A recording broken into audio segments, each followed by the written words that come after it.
Oh, yeah. What a drop. What an absolute banger. Thank you, Gavin, for that. I dig it. All right. Week 4 is in the books. It is time for us to kick off the podcast. And you know what that means? Starting with these bad boys. Spread your wings. Cheers, everybody, and cheers to those of you in the league. We are staring down week 5, and we've got a lot to talk about. A lot going on in the league so far. I'm your fearless leader, your commissioner, your host, Christopher Chase Edmonds, also known as the general manager of St. Brown and the Broken Zones, currently sitting at 1-3, desperate for a win. With me today, I am so fortunate to have Wesley Fall. I have Scott Sharp. And yep, manager of Team Grit, sitting at 0-4. And Wesley Fall's team is currently sitting at 3-1, number 1 in the West Division. Congratulations, Wesley. Let's go. And we are honored today to have a special guest, and I'm going to give him the intro he deserves. He is the father of what can only be described as the future of the WNBA. He is the pride of upstate New York, and second only to Pabst Blue Ribbon. He's my second favorite tall boy, Gavin Gilmore. Go Cougs, man. I'm glad I'm here. Good to see you, Gavin. You made it onto the podcast after the Birchton Ballers put up 129 points. That puts you square in, let's see, 1, 2, 3, 4, 5th place, but number 1 in our hearts. Thanks for joining the podcast. You got it. All right, we're going to start off by going through some of the matchups that we just had.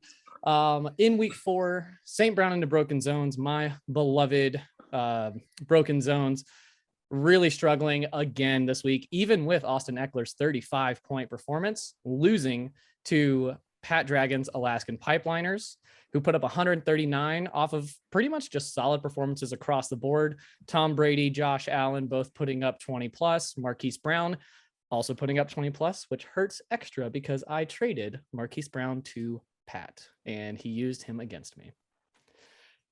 In this matchup, this is really a tale of two quarterbacks. So if we pull up the box score here, I'm going to start with Scott. I'm going to get your reaction to this. I've got Trevor Lawrence here sitting at 5 points in this matchup and Derek Carr with only 11. Meanwhile, I was facing Josh Allen and Tom Brady, who met their projections and in Tom Brady's case exceeded it. How important is it for me to find some way to snag a quarterback now? Well, speaking from a person with experience in this area, quarterback play, again, reigns supreme in this league. If you don't have a quarterback, you're down and out. And I think we all feel it, again, I'll say it at the draft, shocked how fast quarterbacks are going. The one thing I'd also like to highlight is how Pat is trying to leverage this Tom Brady output for something of value, because I got to trade for the number 2 wide receiver in the league, Tyreek Hill, for Tom Brady. And I didn't know what to say to that. I just didn't even respond. I just declined. I didn't even reach out to him. But again, I think it goes to show good quarterback play, 23.52, 25.4. That's going to carry you. If you have good quarterback play, that's what you need in this league. Yeah, scoring was up across the board in the league this week, and I felt pretty good about 124 points being able to do something. And there was only one team that didn't hit triple digits this week. Everybody else really showed out. Looks like across the league scoring was up. So you're going to have to do something special to win. And speaking of winning, our next matchup is Scott Sharp's Team Grit going 0-4 now, putting up 111, but losing to what is sure to be the end of this league, Matt Coomore's team, Search Bar 2 Cucks, which is a reference to our first episode. Go check it out. I really thought you had a chance in this one, Scott. No, I mean, listen, after CD or Tyreek went ham, yeah, I think we all did. I think Matt even declared it in the group chat. But again, I'll said it once, said it a million times, quarterback play dooms me. I think also Patty the Batty will be the first to say that not waking up at 6 a.m. to check your roster. I was about to tag in our co-host Wesley here. I want you to analyze Scott's use of Alvin Kamara, projected at 0.0. Tell me about how ballsy of a play that was. Yeah, I mean, that's just a managerial error right there. There's no two ways around it, to be honest with you. I mean, Kamara has been struggling to begin with, already has him in the 1 spot. And then, comes out with the injury. It's just tough luck to have the London game and with injuries. I'm sure it'll happen to somebody else later in this league, but hopefully it won't cost them a win also. Gavin, you're a man of athletic prowess and you've played on some pretty high level sports teams. When your coach makes a decision like that to put in somebody who just isn't going to produce for you, how does that make you feel as a player?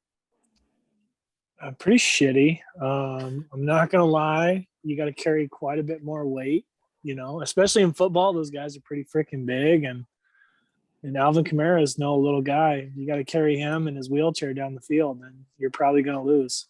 Yikes. Absolute sideswipe. So good to hear from our special guest, Gavin Gilmore, that Scott Sharp, as coach of Team Grit, was just putting too much weight on the shoulders of Carson Wentz. Couldn't carry your team to victory there. What hurts the most, I think, is you look at it, if I get average output in that spot, 13 points, 14 points, I win against the best team in the league. That's what hurts, I think. Yeah, if we're looking at Matt's team, that was a week where you definitely had a shot.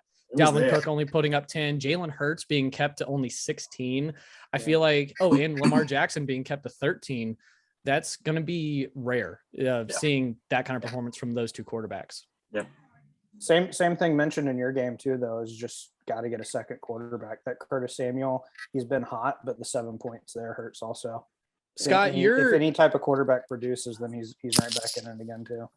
Scott, in a way, you're an innovator in this league of throwing someone in the super flex that isn't a quarterback. I know that was probably due to necessity, but I'm actually looking at that as a legitimate strategy, trying to coordinate a trade where I can get one solid quarterback and then maybe throw someone who's really high upside, like a receiver or a running back that is more of a big play guy in that super flex and see if I can get some output. Yeah, and that 100% is the strategy. You look at my second quarterback, Stafford. Trash. He's trash, at 7.8, 18, 10, 6.76. There's nothing to me that says he's going to turn it around. Like, I don't feel like he necessarily has a big game in him. So I think I went with Samuel. He's getting touches. He's getting his reps. And like I said, the last podcast, hopefully he could break something off. Did I have better options on the bench? Apparently. Yeah. T. Higgins with 25, DK with 21. So, but that's going to be the strategy moving forward until I can figure something out and get another quarterback. That's the strategy moving forward. But great performances from your bench players who you weren't willing to trade me. I made an offer for T. Higgins and Tyler Higbee, and you weren't interested. A ridiculous offer. Absolutely. I just responded with LOL and declined. Yeah, I told him this is a separate text that I offered him a 3-2. It was like three mediocre bench players for T. Higgins and Tyler Higbee. And I threw you David Njoku, who's technically, top 10 tight end. That's a startable tight end. I don't think he is. I don't think he's top 10. The way it's been going, that trade could have been accepted. So I don't hate it. I thought I had a fair shot. It's funny because you put in for Higbee, who's better position ranked number 5 tight end. Like you wanted a 5 tight end for an 11 tight end. Hey man, I'm just looking for an upgrade. I was open to a counter offer. What I got was a simple text that just said LOL. And I said, it's weird. Your acceptance must not have come through. I'd like to also reference like weeks ago to our group chat when I just said, I would like to put my settings on auto decline for any trade whatsoever that comes through from St. Brown and the Broken Bones. Auto decline. Don't even reference. Don't even offer. Don't even look. You say that, but we'll get to a trade here that actually paid off for one of my trade partners. Moving on down the list to our next matchup, we have the lowest score of the week. The only team to not break 100. We're looking at Corey Funderburg putting up 93 against Alex Dragon, who is now 3-1, sitting pretty, even with a Tua injury, putting up 2.4 points total. I'm interested in seeing. Stripping my computer. What do we have over there? It's an eyeball. It's the spooky series today. Oh yeah, this is our super special Halloween edition. If that's Alex, you can tell him that he was invited to be on the podcast Alex and turned it better down. half Josie, actually. Honestly, we should just get her on the podcast instead. Way better guest. Looking at this matchup here, even though Tua didn't play the full game, only put up 2 points, this was an interesting matchup with Jared Goff being started in that super flex, putting up 33 points in that 45-48 game against Seattle. And number 5 receiver quarterback now. He there's no way start. Who would have thought? There's no way he keeps it up, right? You can't put Jared Goff at like number 5 forever because how often are you going to have that from the Lions, much less the Seahawks, and then put them together and you just have the highest scoring NFL game of the week? Look at the defenses that they play. I mean, he's got a good schedule ahead of him. Like not only that, but his own defense is trash, so it's gonna be a shootout more often than not. They're gonna be slinging it. I don't see it. I don't know. I mean, I tried to trade for Jared Goff as well and couldn't peel Jared Goff off of Alex Dragon. And I think it would be easier for you to say who you haven't traded for than have tried to trade for. If they have a QB next to their name, I've tried to trade for him. Here's who Jared Goff reminds me of. He reminds me of a younger Kirk Cousins, to be honest with you. Like, maybe show some upside, got some good weapons, but he's not going to score the points. Yeah. Okay. That hurts me so much knowing that you traded away Kirk Cousins' number one target. I know. We'll get to that. We will. Moving on to this next matchup. If I told you, hey, you're playing this team, Tua puts up 2.4, Stephon Diggs puts up 10.2, McLaurin puts up 3.5. You feel good about it, right? You're like, oh, I'm getting yeah. Absolutely. It's that Jared Goff 30 burger that definitely helps you there. Yeah, right. Well, and Josh Jacobs going ham on the bench. Yeah, he hadn't really done too much all season, but that 130-point game almost makes him a must start too. Where are you at with Leonard Fournette? Not to change, sorry to pivot so hard, but you're good. Where are you at with Leonard Fournette? Is he like a must start, do you think? Minus 3 yards in that game rushing. Yeah, that was a wild stat. Yeah, he's going to the bench. 18 points. What? If I remember right, Leonard Fournette finished that game. This was the stat that stood out. He had, I think it was 8 carries for minus 3 yards, and his longest carry was 9 yards. It makes absolutely no sense. It's 0 cents at all. I mean, part of it too, though, for him, which again, I don't know how he got 18 points, but the low rushing yards is that it turned into a shootout. I mean, Tom Brady had to throw the ball all game, which shout out to Mike Evans. We'll get to that too, but I mean, he had to throw the ball. So that definitely hurt Fournette's value, but minus 3 yards after a whole football game, never a good look. Yeah. The official ESPN scoring for that game has him at 3 carries for -3 yards, a hefty average of -1. Before that, his trend line is so bad. It was averaging 6 yards, 2.7, 2.9, now -1. Wow. But you've seen the receptions go up. I honestly think with Leonard Fournette, it's a matter of Tom Brady trusting him in pass pro more than any other running back they have. That's all it is. Tom Brady doesn't want to get hit, and he trusts Leonard Fournette to pick up blocks, and that's really it. And he's going to get those attempts when he's there in pass protection where he can leak out to the side, and Tom Brady's going to find him because it's Tom Brady. He's a good quarterback. He knows how to take a read. At this point, with how all the running backs are just being dumpster fires, you get 5 catches a game, you're a starter in our league. Yeah, that's a good point. Yeah, that's tough. Speaking of starters in our league, let's look at Gavin's last opportunity to get any points from Justin Jefferson before shipping him off to the reigning champion team. Looks like the Birchton Ballers finished with 129 points, losing to Alex Orbeck's Ayahuasca's Anonymous, put up 148. Alex Orbeck's team, legitimately good, like across the board. You see 20 plus performances from 5 different players in his starting lineup. And Russell Wilson paying off finally. You guys thought he was crazy trading for Russell Wilson, giving up Amon-Ra St. Brown, who hasn't put up any points for me since that trade. And Russell Wilson showed up with 27.48. I still think that Russell Wilson is one of those quarterbacks who's going to put up points regardless of how his team does. Because as a Bronco fan, I hate to see a 25 or 24 point game, whatever it was, and a loss. And I was going into the weekend, like beginning of Sunday, feeling pretty darn good about myself. I was actually projected to win there for quite a while, and then just it imploded on me. He put it together. I don't know. The guy's got a good team. McCaffrey quietly at number 5 hasn't gotten a lot of hype this year, and I looked at it and I was like, has he really done that well this whole season? Like, I watched some of the game and was like, Carolina's trash. Like, Yeah, Christian McCaffrey is definitely thriving in garbage time with the Carolina offense being so bad with Baker Mayfield at the helm. And then another running back on the other side of this matchup, Javonte Williams.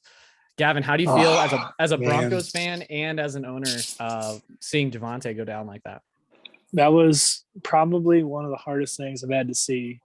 You know, in the 90s, in the 2000s, early 2000s, the Broncos were known as a quarterback central team, right? Like Clint Portis, Terrell Davis. You know, you can name any one of 5 backs over the course of 7 years between 1998 and 2003 that were either rookies of the year, leading rushers in the NFL, or both. And they just have gotten away from that. Javonte was the first chance to come back to that. And now he's out. And I don't know if he's going to recover. I hope he does, but I don't know if he does. So I think he will recover. It's just a matter of how long it's going to take. We've had a lot of good success stories of people coming back from injuries this year. I mean, heck, Brian Robinson is coming back and he got shot at the beginning of the season. Yeah. Like just that, a little that could have flesh been wound though, you know, not a torn ligament. What a man. And well, I you know, and the hardest part about it too is that I was dangling him in front of Alex in the off season, the beginning of the season, and Alex was just like, "All right, you're not going to trade him. That's fine." And then it comes back to bite me in the butt with, what do you have, 2 points or something like that? 3 points. Yeah, put up 3.7 before going out of that game with a pretty dramatic knee injury. I'm definitely hoping that Javonte comes back, and it's going to be really interesting to see how that backfield shapes up. We'll get to that when we talk about Gavin's trade, because Matt somehow managed to leverage that trade into the entire Broncos backfield as well. But before we get there, let's finish up the matchups from week 4. Wesley's matchup, you ended up winning 152 to 138. You defeated Corey Eller, who now drops to 5th in the West Division at 1-3. Wesley, you're sitting on top of the West Division at 3-1, and you had a stellar performance from Mike Evans. Oh yeah, he carried me. I mean, I called that going into the week though. Even put a little Walmart pizza on it for he'd do better than Stephon Diggs. So shout out to Mike Evans for just popping off. The other one is TJ Hawkinson, career game for him. Just absolutely insane. Probably will never get that type of performance out of him again. 39.9 in a tight end spot. 1 rip for 86 yards, which I think was the Lions' longest play of the season so far. You know, it was a big showing by them, but it was a tight game for a while. I was worried. And then TJ popped off. But to be honest, though, my team, I really have only had that one bad week in week 2, and I had multiple injuries go down that week and put up a very low score. Yeah. But it's really been next man up. Still have some injuries. Looking forward to getting through the next 4 weeks if I can. If I can get through the next 4 weeks at 500, I'll be feeling real good for the rest of the season. Patterson will be coming back off IR. I'll be getting DeAndre Hopkins. Dak Prescott will hopefully be healthy. So the fact I'm 3-1 right now, I'm feeling real good about my team. Got to get a couple more wins here going into the later half of the season. And to be honest with you, I won't be too upset if I have a loss this week because I'm ready to get rid of this crap. It looks terrible. It feels terrible. Oh, that's what that is? Oh yeah. It's playoff season, baby. In a weird way, I want to see you get as uncomfortable as possible. Oh, dude, it's terrible. Thank God I work from home. All right. So with that closes out all of the matchups. Let's take a look at the standings. I'm actually going to share my screen here so we can take a look at it. In the East Division, we've got Matt's team sitting at 4-0, unlikely to lose basically from now until the end of eternity. And then we've got the next highest team sitting at 2-2. That's Alex Orbeck. And then 2 teams at 1-3. The rest of the podcast represented from spots 3, 4, and 5 here. We're all pretty desperate for a win. Scott, how you feeling sitting at 0-4? What are you looking for this season? Are you trying to avoid the toilet bowl and avoiding punishment, or you think you might actually be able to sneak in somewhere? No, I think I'll be able to sneak in. I think my team's better than what I put up, to be honest. I've had a kind of a rough schedule-ish. I think I'm better than 0-4.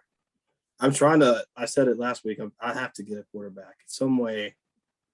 Somehow I've got to get a quarterback. And I think I put up pretty fair trades out there. But I'm just looking to be competitive at this point. I'm not making any thought. I don't have any thoughts that I'm making the playoffs actually here, but I'm just hoping I'm not the worst team. Yeah.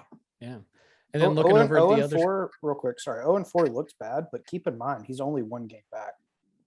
Sure. Being out of that last spot, so a lot of season left. A lot of that's season true. left. We all want to avoid the toilet bowl, so as long as we can avoid that last place matchup in the playoffs, we're sitting pretty. Over in the West, we've got Patty the Batty. Way to go, Wesley, sitting at 3-1, only winning on the tiebreaker up against Alex Dragon, who somehow managed to, he made that sneaky run last year too. It's definitely a lot more parity over in y'all's division than in ours. Ours is a little bit more spaced out. Oh yeah, it's looking like we might have 2 or 3 playoff teams on our side. It's a high possibility, but like I said, a lot of football left, so we'll see. Wasn't last year the opposite, where the East was the same type of division and the West was the bottom, and it's completely mirrored itself this year? Yeah, it's completely flipped, and that can happen with our format. For anyone new to the league, basically what's going to happen is the top performers in each division. So number 1 team in the East, number 1 team in the West will make it automatically into the playoffs. The only other 2 playoff spots are total wild card spots. So it's going to come down to record and tiebreaker. So it doesn't matter what division you're in. You just got to get wins along the way. And then there's a losers playoff. Is that right? Yeah. The way the toilet bowl works is the people who finish 9th and 10th in the league, so the way ESPN works is it'll match them up in that first matchup of the consolation ladder. And whoever loses that matchup has to do the punishment for the league. So we need to reevaluate the punishment next season. Obviously not this season. Do you have an idea? What's done is done this season. I don't think we need to get all crazy. Let teams play it out. I think Gavin will back me here. Let's play things out. No needs to get crazy. I don't know. In a league that I am also familiar with, loser has to make a calendar, and everybody gets to have an input on what the theme of the calendar is. That could be fun. I don't know. That's just, like it. Not necessarily something I'm suggesting. I think collectively it should be a brain trust of what we all think and would come up with. It doesn't need to be the Waffle House thing. I would be willing to do a Waffle House bet. Gavin, maybe we do it this week. A Waffle House bet for a week. We're the 2 worst teams in the league. Maybe we do it maybe. This week. I don't know. Maybe. That could be interesting. The Waffle House, for me, the nearest one is 3 hours away. So maybe it doesn't even 24-hour restaurant. Yeah, it doesn't have to be a Waffle House. Just a place that serves waffles. IHOP, I'm down. Yeah, IHOP, whatever it might be. I think the important part is a 24-hour restaurant, and there aren't that many that will let you sit in the dining room for 24 full hours. I think for mid-season it should be 4 hours. You got to eat 8 waffles, 1 waffle for 30 minutes. 12 hours? Yeah. Do you work? Something to make it worth it. Yeah. I mean, I would also like to point out, I'm suggesting this harsh punishment, I'm a third the size of you. I can't eat waffles. They fill me up. I feel like you could go in there, NFL offensive lineman, just fucking slam them down and get out in an hour. There's no punishment. Yeah, I'm setting myself up for failure. Again, that's diet, man. That's an idea. We can do a week by week bet. I don't think there needs to be anything crazy like a Waffle House thing, but I don't know. I do like the calendar idea.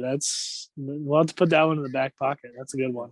Well, I just think we need to, in the off season, we need to brainstorm, come up with something. Yeah. So the last punishment that we agreed on was the PowerPoint presentation to start off the draft. I think that one's a good one. I think that one gets infinitely better if we do an in-person draft. Yes, 100%. Because then it's actually a public speaking presentation. And choose an outfit or something like that. You got to wear X article of clothing or whatever. That's even better if we go somewhere like a Hooters where there's actual people around, or a Buffalo Wild Wings where there's a crowd that can see this happen. You got to do the whole bar, everybody's attention, please. Oh my God. Honestly though, awesome. you might be able to hijack a TV at a B-dubs. I think you can throw the PowerPoint up on a TV. I think all you got to do is call the store manager and say, "Hey, this is what we got going on. Can you give us 5 minutes or 10 minutes?" And I guarantee you, everybody at a B-Dubs or Hooters or wherever would be 100% down 100% to watch that. Have you seen the clips of where the guys have to dress up like girls and play around a golf for the people who lost? I've seen that. Also, the last Rockies game I went to, on the way there, I saw a fantasy football bet loser playing recorder, and he had a sign saying that he had to sit out there and play recorder until he made $20 in tips. Yeah. If you pass that person, do you tip them? I do. I thought about tipping him, but then he was looking up songs to play and how to play. He was looking up YouTube tutorials on how to play a recorder there in public. I'm like, dude, you got to do that ahead of time. Come prepared, yeah. Yeah, come prepared at least. Dress for the job you want. Here's what you do though. You don't just pay him like in dollar bills. You pay him in pennies. That's if I have pocket change on me. If I have so pocket change on me, I'm gonna drop my pocket change in there. No denomination higher than a quarter. Yeah, right. You're gonna have to not only do you have to get to 20, but to get there, you're gonna have to do the mental math of the quarters and the nickels and the dimes, and just make it like a handful out of a fishbowl. And there's like Chuck E. Cheese tokens and like random stuff in there that don't count, and gets his hopes up. Yeah. That would be the worst. All right. So we're running out of time on this current call. Let's do another link, reset it, and we'll take a break here. But when we get back, we're going to talk about some recent roster moves. Gavin, you excited about this? I'm so ready to tell you guys why I kamikaze. All right. Well, when we come back, the court is in session.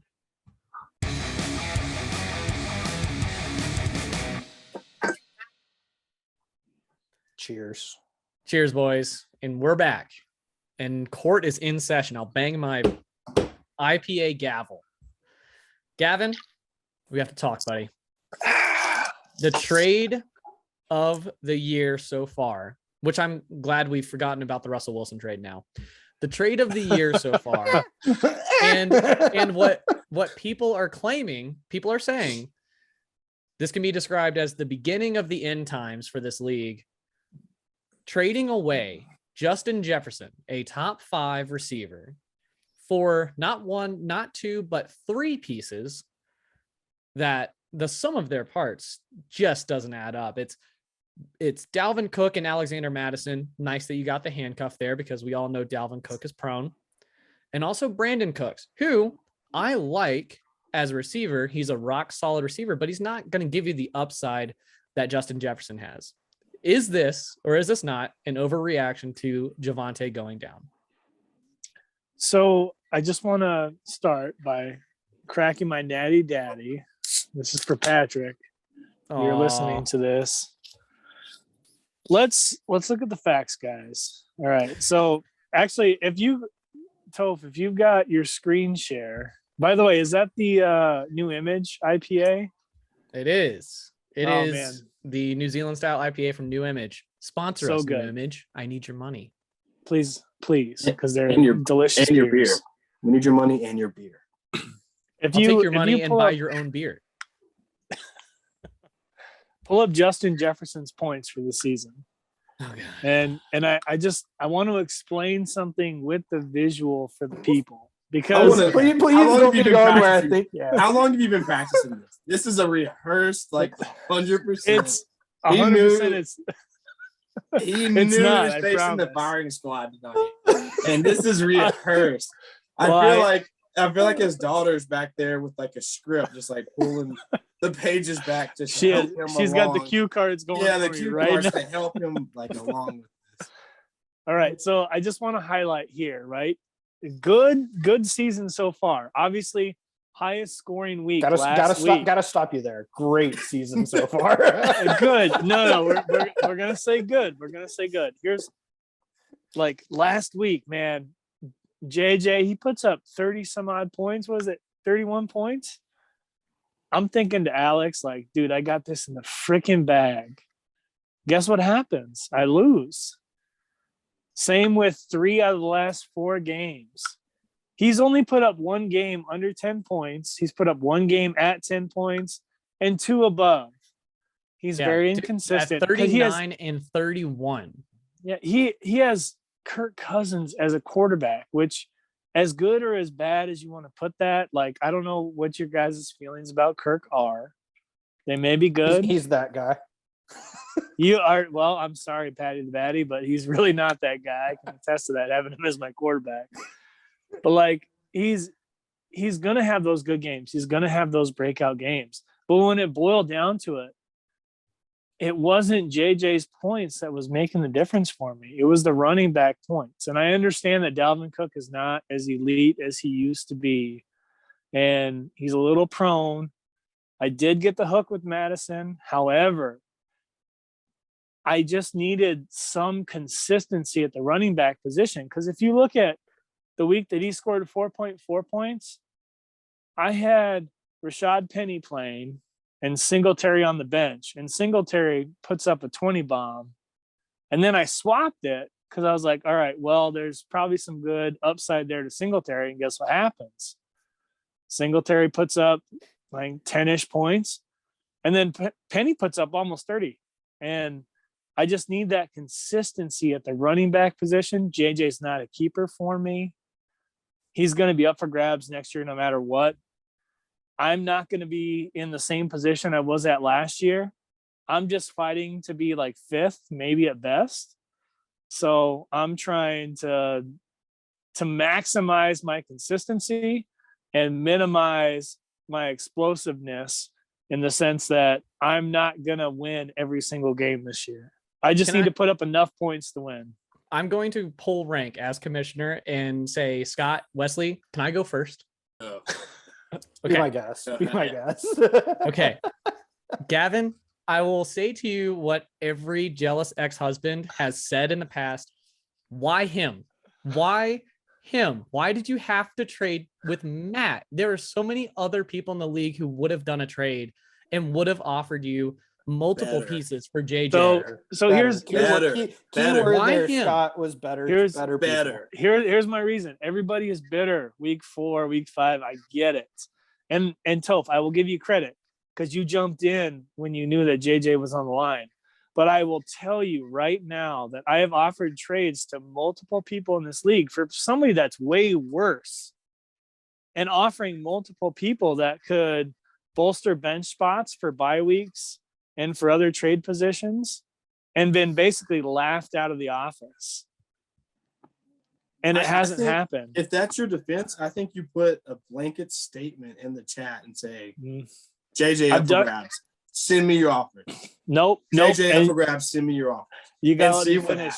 No, Scott, you got to let me finish, because here's the reason why I went with Matt over everything else. Because Toph, you had a good offer at the beginning, and Matt has been consistent from week 1. Week 1, he's like, hey, I'm going to give you both Cook and Cooks for JJ. And I was like, nah, I don't think I can do it. Because at the beginning of the season, that is an absolutely terrible excuse. Such a bad excuse. At the beginning, bad. At the beginning of the season, I thought JJ was going to be he offered you the same trade 4 weeks in a row.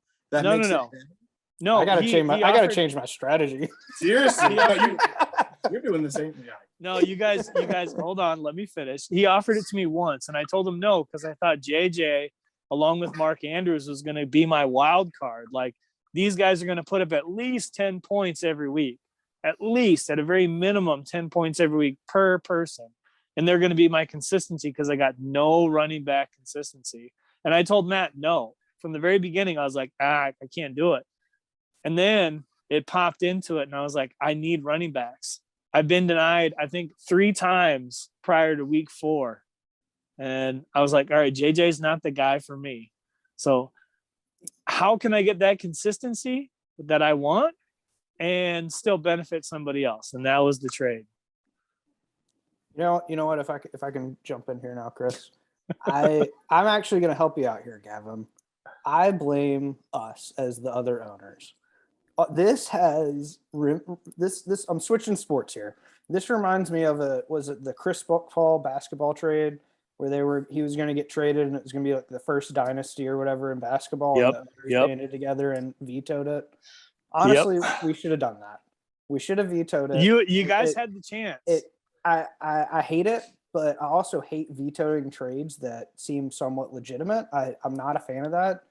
But this is one of those situations where I don't know if anybody's going to catch Matt, and maybe it would have been time to veto. I don't know. So Hey, I'm taking 10% off of you, Gavin. Just 10%. but before anybody else jumps in, just real quick, y'all are on Alex's dick last week. Like, he's got the guy. He's the dude to beat. And now you're scared that Matt has one guy that has shown high potential and really low potential. Top 3 receiver. What do you mean? He's a top 5 guy, and Matt has got other people that you should be worried about. Cooper Kupp is with Matthew Stafford, who now on a subpar Rams team is still putting up 20 points a game, same as he was doing last year. Cooper Kupp is the reason the guy won. Let's be honest. I faced him twice. Well, he annihilated me twice, and then I faced him a third time in the championship, and he beat me because of Cooper Kupp. I don't think that you're making the right argument here. I don't. Because I've gone at this both ways. I've got both ways. If I could take over for a second now. Here's my against this. If I'm you and I have elite, I only trade for elite. If you say I needed a running back, I'm getting an actual elite running back. This isn't Dalvin Cook from 4 years ago. This is not the same running back, not the same offense. I don't make that trade. I get that and then some. I think I only trade elite for elite. I think that what you've done now doesn't make sense to me in that sense. But I turn around and I look at it, and I'm with Wes here. Like, I don't want to veto it unless it's just something egregious. And that's why I didn't veto it. I was pretty vocal about everything, but I didn't veto this trade. I can see what you were doing. I abstained for the record. I want that to be known. Sorry, but that's okay. I can squint my eyes and see, like, okay, Dalvin Cook, big name. He has the potential to pop off maybe if he stays healthy and he plays, and then you get the handcuff. Okay, I see that. Brandon Cooks, I think he's the same receiver he was with the Saints a couple of years ago. I just think he's on a trash offense with a terrible receiver, and he's getting volume. And so I get it. I've declared I'm the big volume guy. Like, he's getting the looks. So, like, again, maybe he has a big week and maybe Dalvin has a big week. That is my angle. If I were you, I wouldn't go from the angle like, hey, I just want a win or two, so I'm not last. Like, that was a tough one. I'll make 2 points, and then we'll put it to bed and we'll move on. Point number 1, as commissioner, especially as a commissioner who encouraged trading this year, and man, have I opened Pandora's box. It is not my place, I don't believe, to advocate one way or another on trades. If 2 players come to a deal together, if they work that out, if you consider counter offers, you do whatever.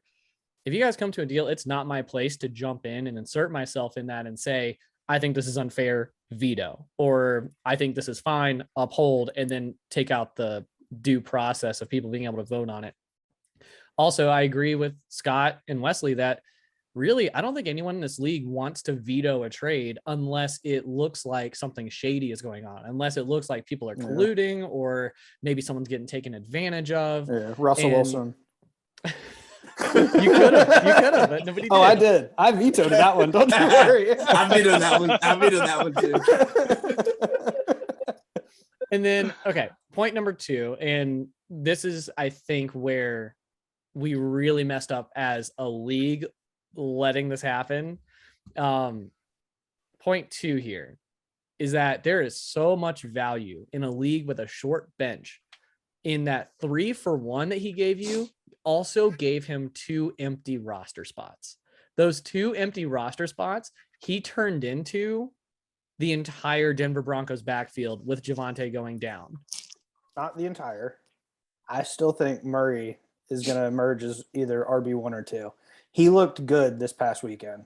The weird thing that I found out recently is that because they signed Murray off the practice squad, he has to stay on the active 53-man roster the entire year. They can't move him back and forth.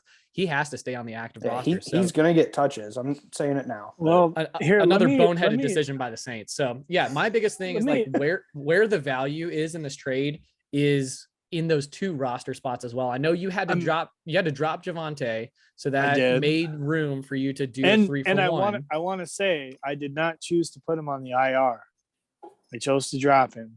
However, I want to make a point to what you're kind of talking about there, because in a league that has such a short bench, but has such like this year has been so weak for running backs and for the majority of receivers, opening somebody up to having 2 roster spots is not necessarily an advantage, especially when I'm not going to say he gutted his team, because he certainly did not. Matt is projected at 138 points as of this morning.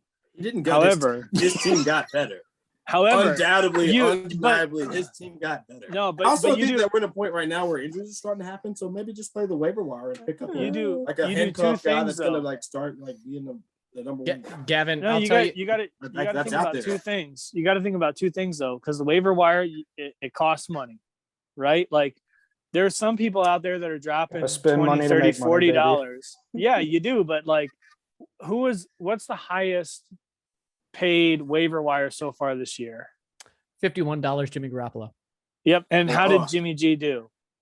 He's a starter, top 20 quarterback. Yeah, by the end of the season. But how's he doing though? Right? Like that's the risk that you've got to take. And throwing it 9 yards to Deebo. Let me say that. I'm hedging my bets a little bit here, right? I'm not gonna lie. I'm just trying to stay off the bottom. I'm a sturgeon right now. I'm a bottom feeder, and I'm just trying to stay just above that level to where I don't have to do a silly punishment, but I can recover enough, have enough good people next year to where my keepers are not round 1, round 3, round 4, which is basically what happened to me this year. And I think that's why I'm in a weak position. So yeah. Anybody else have closing arguments before we put this one to bed? I think we need to put it down. Okay. I'm looking at Naheem Hines, who was out there. You could have picked him up. Brian Robinson, you could have dropped a little money on him. I just think there's like waiver people out there. Raheem Mozart, you could have got him. There's things out there you could have done instead of like giving. I know, but I get to work at 6:30 in the morning, and I don't really get to look at my phone that much. Fuck! I appreciate the text about Alvin Kamara. Damn. No, I think the consensus here is that even Gavin thinks that it was a bad trade, but he just doesn't want to be in the bottom. No, I don't. I honestly don't. I got the consistency that I wanted. And is it going to be like a winner for a super winner? No, it's not. Like, are you guys shitting your pants that Matt has him now? Yes, you are. Am I? No, because I know I'm not going to win. So I did what's best for me to keep me above the bottom. Full rebuild year. Yeah, I think it's a clear case of 2 teams doing what was in their best interest on both ends of the spectrum. You know, an undefeated team going all in, clearing roster space and getting someone elite that can help in the playoffs and just like pure upside. And then someone who desperately needs consistency in points now, making whatever trade they needed to do to get not just a good running back, but also the handcuff and an extra piece thrown in there. I don't mind the trade on its surface. Am I annoyed that obviously you didn't get it? Well, it's not that. It's like it was what was in the best interest of both of you, but in the overall health of the league, it's going to be so difficult to overcome a team that already had those players. Think about 1 week ago today, you guys were dogging me for Doug Jones. Or Daniel Jones, whatever the fuck the guy's name is. Who are you talking about? And I don't know the Giants. Wait, wasn't Doug Jones the quarterback? He's the quarterback, and he got 25 points. You guys were dogging me for Danny that. Quarter. Yeah, Danny Dimes. That's who it is. But the point is like not every move has to make sense for everybody. And I honestly thought that Danny Dimes was going to get it for me, but I was playing Deebo Samuel. So 4 points to go. Like I wasn't going up against a kicker. I was going up against the one person that could be the flex in place of a quarterback in this league. Okay. And he dominated me. So enough of this. Let's move to the next. I think we beat this dead horse enough. The horse is dead. Yeah, it's a tilty trade, but it's definitely started some discussion. I mean, I'm here for the chaos, like a little bit. Am I mad that you didn't do the trade deal with me? Yes, but it's fine. The last thing I'm going to say, because I'm just going to beat a dead horse, y'all had veto power. You didn't like it, you could have had me keep them, and you didn't. So Yeah, I don't think it would really take something super egregious or like uncouth to get someone to veto a trade in this league. I will say that does make me feel good about the league, that like people are open to trades even if they disagree with them. I think that's important to have, right? Like Fair. I think that's important to have in a league, is like not everyone's going to be happy that a deal got made, but I've been in multiple leagues where if anybody tries to trade, it's an auto veto for everybody because they're just salty about it. And yeah, I agree with you. That's not a good thing to do. But don't put me on the hot seat because I gave up a guy that I'm not going to be able to keep. He's going to be in the draft. I'm not going to win this year. What are you going to be able to keep out of that trade? What are you keeping out of that trade? What am I keep? I mean, if Cooks has a good season, I can keep Cooks. Which one? And then it opens up a lot more for me Brandon. in round 1, 2, and 3. No, you're joking, right? Yeah, I mean, Brandon Cooks is the wide receiver 1 on that team. It's not a great offense, but from yes. what quarterback? Yeah, I had to look up the quarterback. Legit, I had to look up the quarterback. And that's okay. I don't have to keep him, guys. It's not like he's a lock for a keep in week 4. I have the opportunity to keep the guy. I got you. All right, let's go to the next topic. We're probably about out of time at this point. Yeah. So moving on to the waiver report. This one was a fun one because I stayed out of the waiver offers this week. I'm trying to hold back. I did see, so to your point, Gavin, about Matt's team, Matt's down to $43 total in his waiver budget. So he did spend to fill those roster spots. So it's definitely playing the game that best suits your team. Looking at the waiver report here, the number 1 most expensive player added by Alex Orbeck, putting up an uncontested $18 to sign Brian Robinson. I actually looked at Brian. I thought about signing him, and honestly, just thought it was 1 week too early, and I think I missed the mark on that one. But to be fair, too, I wouldn't have put $18 on it because I didn't think anybody else was looking at him. So good for Alex. We'll see how it plays out. Next highest was a spin for the tight end spot. Gerald Everett going for $15, also uncontested. This one to Matt. Did you see Matt try to pick up Dalton Schultz when I dropped him? Started him and got 0 points out of Dalton Schultz. To me, I want no part of that. So Gerald Everett was interesting to me, but I knew I wasn't going to spend money on him because I already spent money on him once and dropped him, and I'm not double dipping.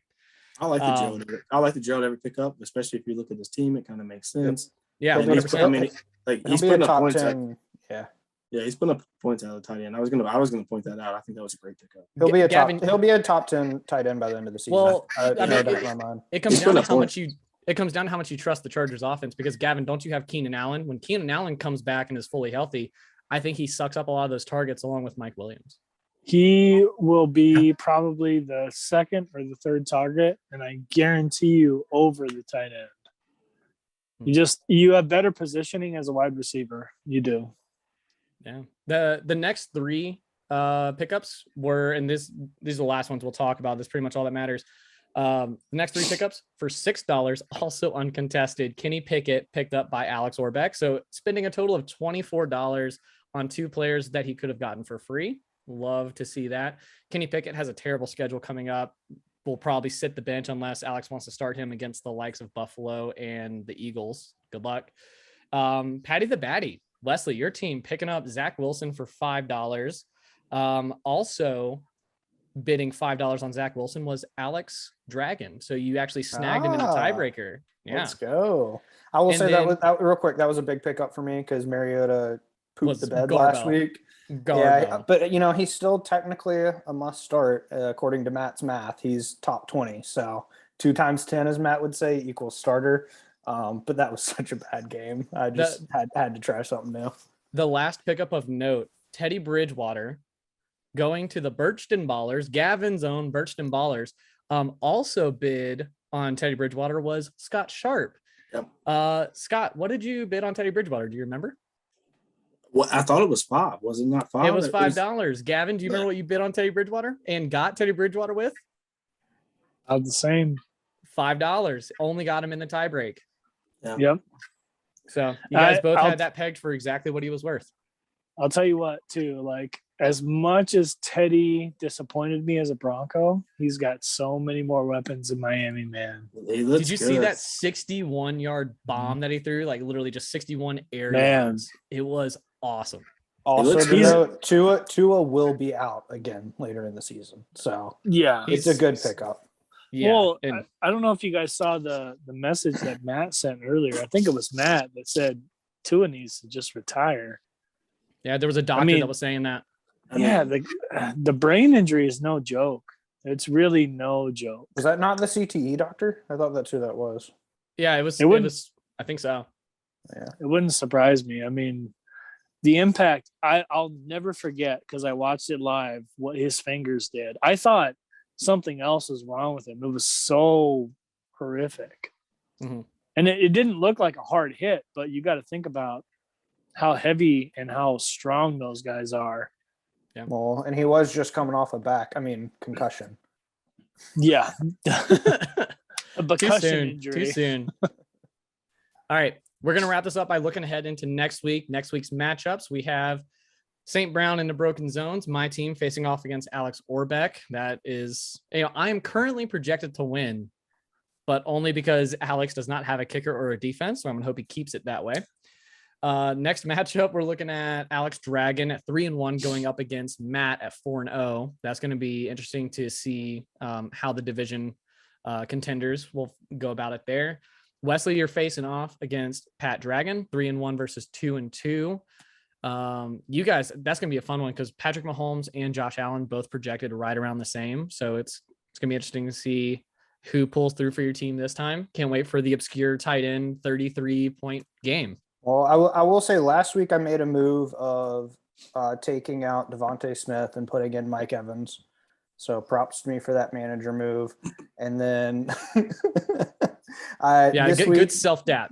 Yeah. Well, I mean, somebody on this podcast has to be a good manager. So ouch, my feelings.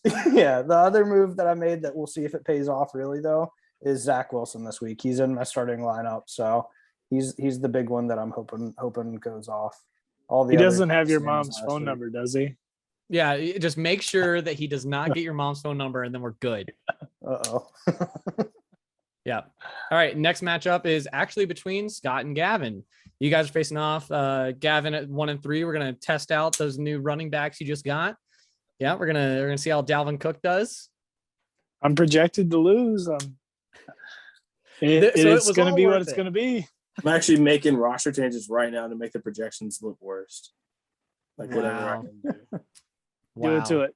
The one thing that I have learned, and part of the reason why I think people were on Mark Andrews nuts, is because the guy can put up 46. I've seen him do it. So, yeah, he's in a 10-person league. What I've learned this year more so than last year, in a 10-person league, depth only does you so much good. You really need to go for those big play guys. The big play guys are going to win you weeks because every single person in this league is putting up triple digits. Like, wait, hang on, Gavin. Why are you nodding? You just traded your big play guy. I did. He got Dalvin Cook. Andrews. You guys forget about Mark Andrews. You forget about Andrews. I'm telling you, the guy is my anchor. He has kept me in so many games. To circle back to what Toph is saying too, a 10-person league with a short bench, like even more that so. only does so much because there's like talent out there that you could pick up. You know what I mean? Like Cam Akers is out there right now. Yeah, and I had Cam Akers week 1 starting, and he fucked me in the ass. No, I'm just saying bad. Well, I'm just saying like Cam Akers is probably rostered. I don't know what it is, probably like 90% rostered. Like I doubt he's unrostered, but we have a short bench and we're a 10-person league. Well, so but the short bench has been such a big factor in trades too. It has. I'm obviously in a couple other leagues also, and the benches aren't short. 0 trades. Yeah, but that's the other thing you guys got to think about. Like I had Cam Akers. I drafted him pretty high actually this year, and he didn't do anything for me. And now he's at 7.8 points or something like that projected. That's why I needed a running back. I don't care if Dalvin Cook's not what he used to be. I needed that consistency.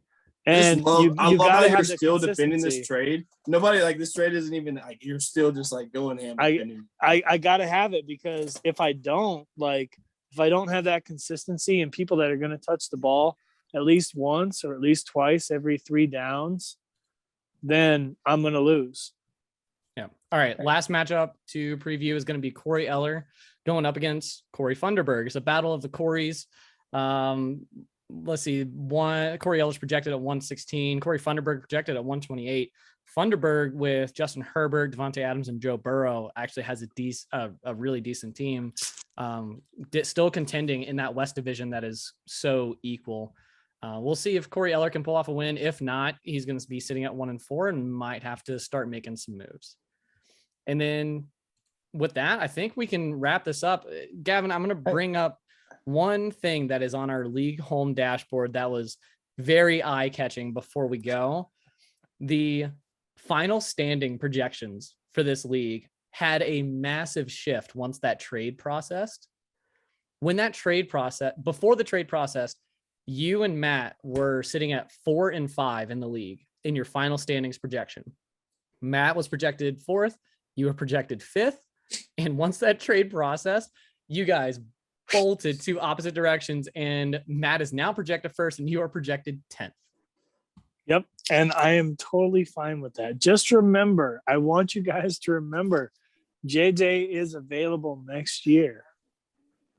That is true. And I'll be looking for that next year. Anybody have any closing arguments before we wrap up? Wesley, what you got? Not a closing argument, but I think we should go around and add one thing to this. We each say who we think is going to have the high next week and win the season. Just name a team. Okay. So like a projection, like who we think is going to win next week. And then who's going to have a a high next week and who do we think the favorite to win it all is? Okay. If you're ready, go ahead. Cause I have to pull up some projections. I am going to go with to win the season. Obviously Matt's the favorite right now with that trade.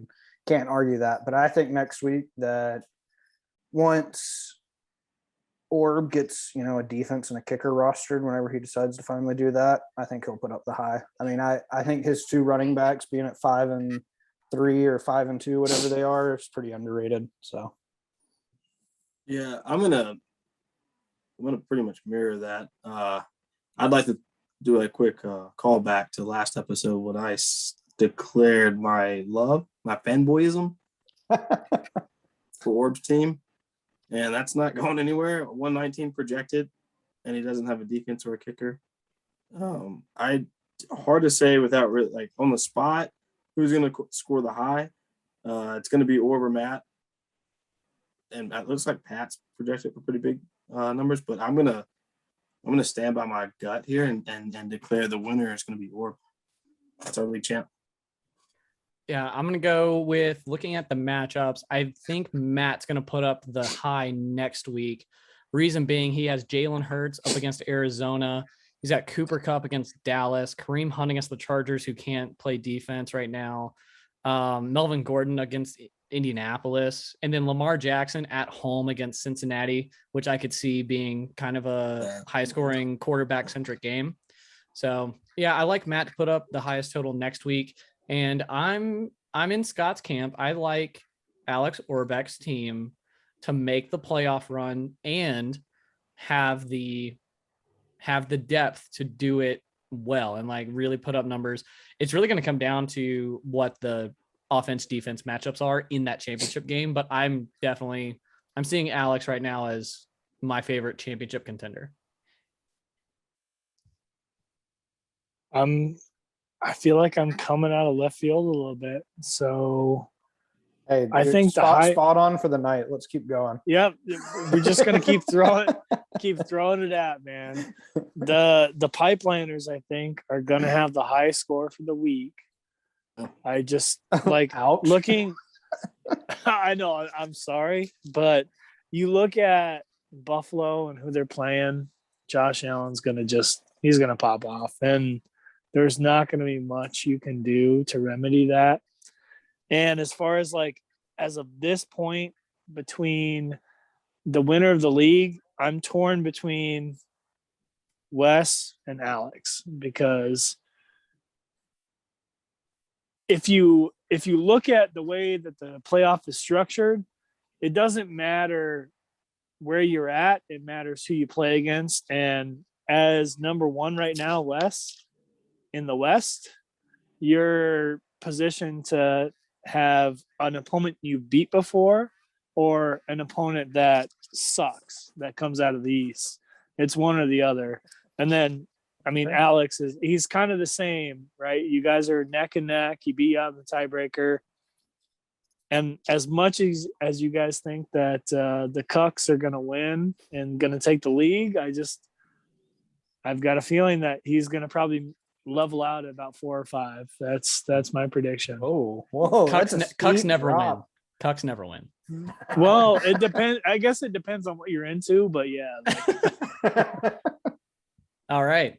Well, that's going to do it for the podcast. We'll see you guys after week 5. Best of luck and cheers.